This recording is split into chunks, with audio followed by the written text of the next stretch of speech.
Hello दोस्तों, स्वागत है आप सभी का आज के इस नई वीडियो में। आज हम आपको भाग विधि से घनमूल निकालना सिखाएंगे।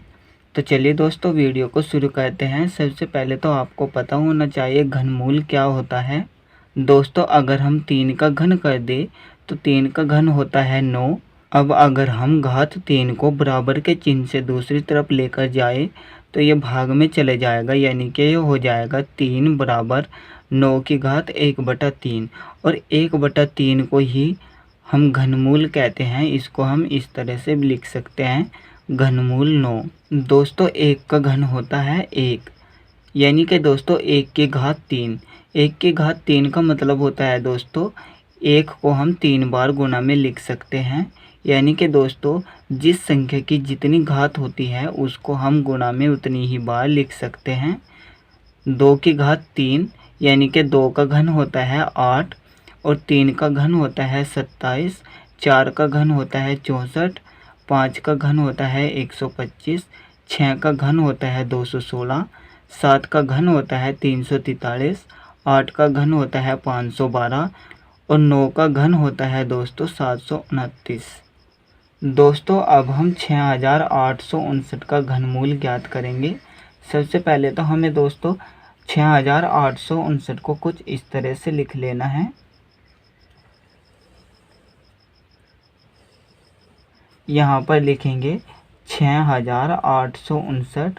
अब दोस्तों हमें इकाई के अंक से 3-3 अंकों का समूह बना लेना है और उसके बाद दोस्तों जो अंक बच जाए उसका एक समूह बना लेना है।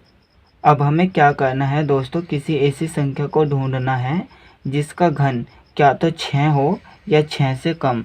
दोस्तों यहाँ पर अगर हम देखें, अगर दोस्तों हम 2 का घन ले तो 2 का घन 8 होता है। तो यहाँ पर दोस्तों 8 6 से ज़्यादा हो जाएगा, तो हम 2 का घन नहीं ले सकते।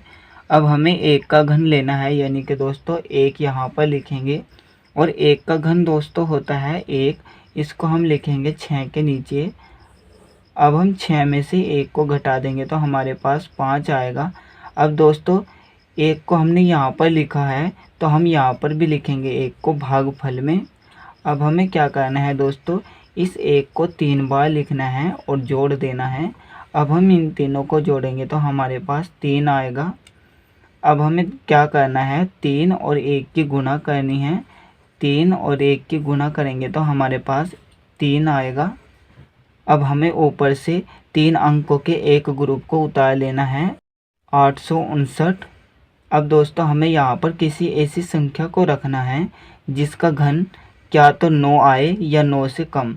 दोस्तों यहाँ पर लास्ट का अंक देखना होता है हमें, तो हम यहाँ पर देखेंगे लास्ट का अंक 9 है, तो ये होता है 9 का घन।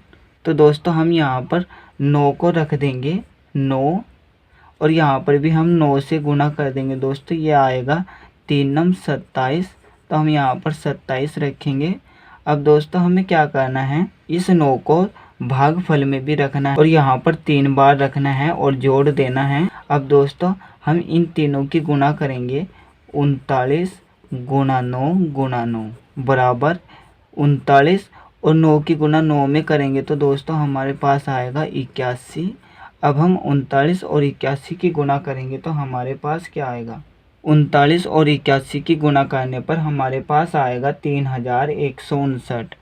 3159। अब दोस्तों हमें क्या करना है, यहाँ पर जो हमने इनकी गुणा की है तो हम यहाँ पर क्या करना है, 2 जीरो और लगा देनी है। 2 जीरो लगा देंगे और इन दोनों को हम जोड़ देंगे। तो यहाँ से हमारे पास क्या आएगा दोस्तों, यहाँ से 9 आएगा, यहाँ से 5, 7 और 1 को जोड़ेंगे तो 8 आएगा। 2 और 3 को जोड़ेंगे तो हमारे पास 5 आएगा। अब दोस्तों इसको हमें यहाँ पर रखना है 5859। अब 5859 में से 5859 को घटाएंगे तो 0 आएगा और ऊपर दोस्तों कुछ भी नहीं बचा है, तो हम यहाँ पर गुणा का चिन्ह लगा देंगे और ये आपका आंसर हो जाएगा। यानी कि दोस्तों 6859 का जो घनमूल आया हमारे पास वो 19 है। ये हो जाएगा घनमूल।